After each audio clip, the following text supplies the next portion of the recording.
Yunus peyğəmbərin xəbər verdiyi həmin gün artıq gəlib çatmışdır. Əzabın xəbərçisi olaraq tayfasının üzü saralmışdı. O zaman tayfası hər şeyi başa düşdülər.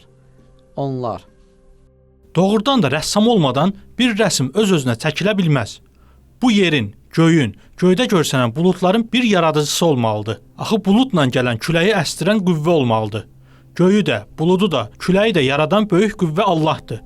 Bizi də Allah yaradıb. Biz doğrudan da səhv etdik.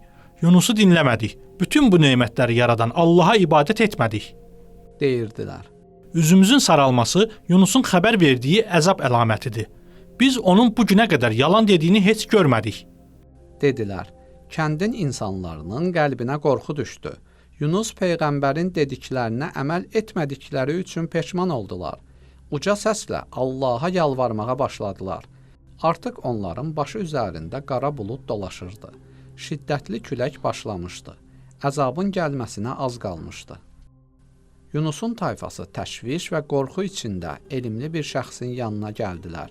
Həmin şəxs də onlara: Hələ ki əzabın gəlməsinə 2 gün var. Yüksək bir təpəyə çıxın. Haqlarına girdiyiniz şəxslərlə halallaşın və onların haqlarını özlərinə qaytarın. Ardından Yunusun Rəbbi üçün qurbanlar kəsin və bu qurbandan zəngin kasıb, böyük kiçik hər kəs yesin. Sonra isə dua edərək belə deyin: Ey Yunusun Rəbbi, biz tövbə etdik, sənə inandıq.